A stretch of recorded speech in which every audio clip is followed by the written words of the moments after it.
All right, hey, what's up guys, GratuiTous here. I got a question here from a member, which I'm going to answer in a video.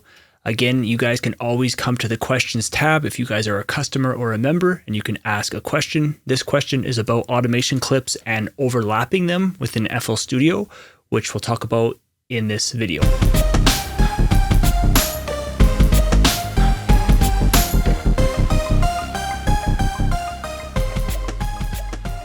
All right, so before we get into this video, I want to let you guys know I released a new course. It's called Windows Shortcuts for Music Producers. If you guys are a part of the membership, you guys get access to this course as well as all of the other courses. Okay, you can click right here. You can check out the membership. Okay, so let's read this question. This is by Michael. This is Evander. All right, he has checked out all my FL Studio courses, which is awesome. It's over 26 or 27 FL Studio courses now. And so he says, hey, Riley, when you are using automation clips, do you ever place them over, as in cover the pattern on the track? So in other words, like, can we overlap them and is that okay? He also referenced, maybe someone has used FL Studio, maybe they've used Ableton, and maybe everyone kind of has different preferences. And so I just want to share how this works and what the question is about, okay? So it's about an automation clip, and if we overlap them, like, is that okay? Can we do that? So you can do this. There's nothing wrong with it. As you can see up here, you can switch in between your audio clips to your automation clips to your pattern clips, all right? So what I'll do is I'll hit enter. This is my workflow. I'll hit enter, right? I'll just get a waveform. I'll click and drag it in here. And so you can see that if we overlap all of them, this little option up here allows you to switch between audio clips, automation clips, and pattern clips. So you can overlap. There's nothing wrong with that if you want to conserve some space. But me personally, I do like to have everything on its own track. As you can see here, I usually find that's the easiest for workflow. And if I just undo everything. So this is how the track would look like for me. But again, you can overlap them, right? And you could just go in between here. So if you want to work with the automation clip, you would just click to the automation tab here, I guess, and you can adjust it. But for me personally, I just find that's an extra step. I would rather just have it on its own track.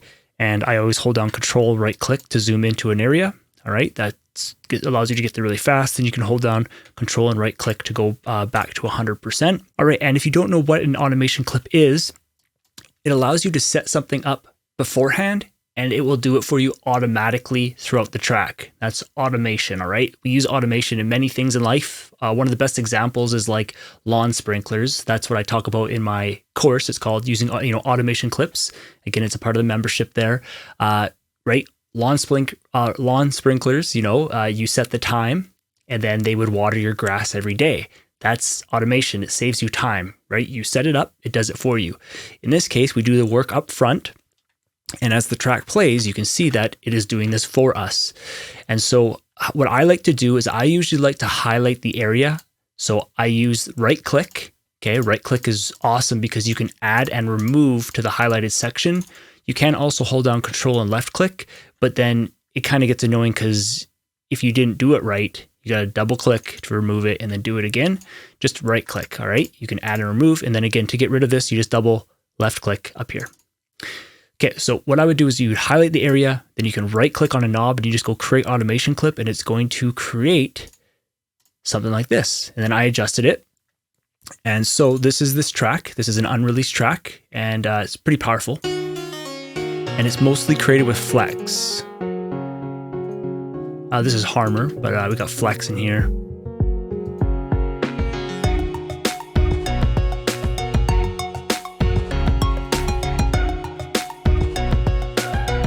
Breaking it down, this is the chorus.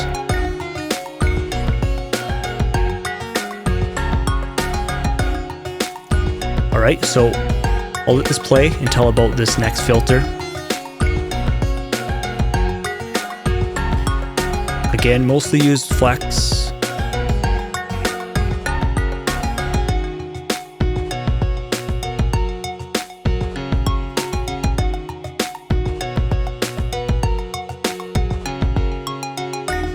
Watch the filter.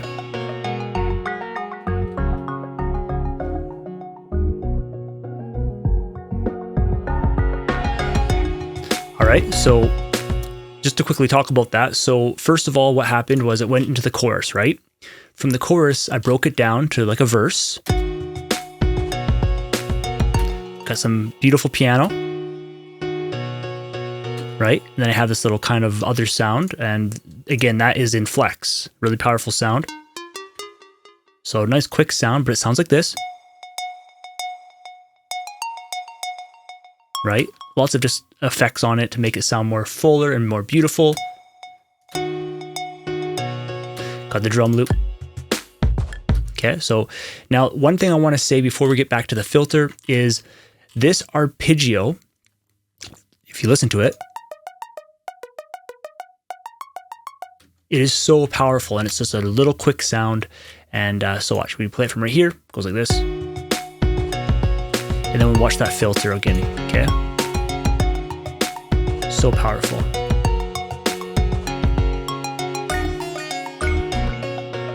So you can see right here, I removed the drum and that gives us a breakdown, okay? So the percussion elements aren't happening, like the drum, the clap, stuff like that, the hi-hats, all that is removed. And in this track, I just have it all in one pattern. Most of the time I usually do break that apart, you know, because the more you break apart your patterns, the more flexibility you have in your arrangement, which means that you have way more control in your arrangement to be bigger, fuller, more creative.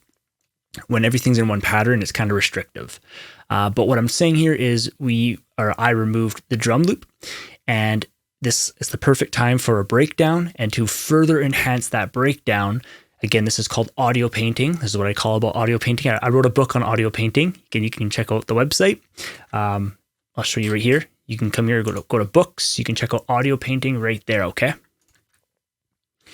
So now we're breaking down the track, right? So as you can see, I removed this drum loop for like the last bar. Now watch the filter.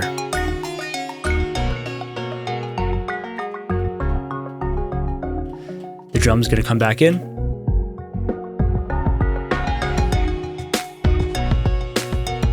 All right. I chopped up the drum here, the arp, right? So it's a very, very, this sounds very, very quick, but the arpeggio really, really cuts through. And that's why sound selection is so important when you're making your beats, because just this little arp. So again, I have the drum, I just chopped it up. It goes boom, boom, boom, right? And then the arp comes in.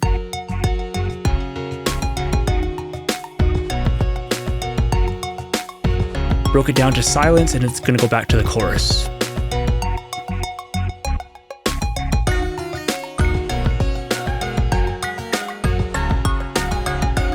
Okay, so again, most of the beat was with flex. Flex is very, very powerful if you are brand new to making beats. A rompler, so this is essentially called a rompler, very, very powerful. I highly recommend using a rompler when you're starting up, because it's going to teach you how to make your catchy melodies, because that's what it's all about as a music producer, is catchy melodies, right?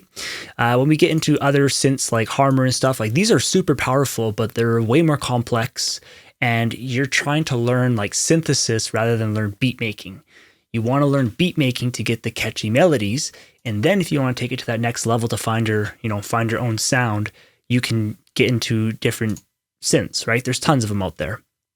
But a rompler, something like Flex or Nexus, is really, really powerful. So again, just to recap, to answer the question,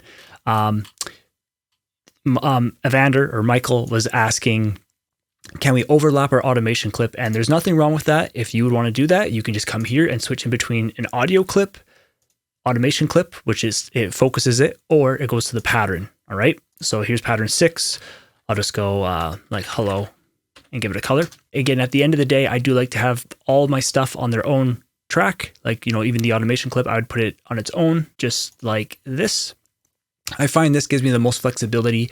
Most of the time, if I am working with an automation clip, like, see, this is on the master, so it's affecting everything, right? It's affecting the drum, it's affecting pattern 3 is the piano. Okay, and then we have this, I put it as hello, but it sounds like this.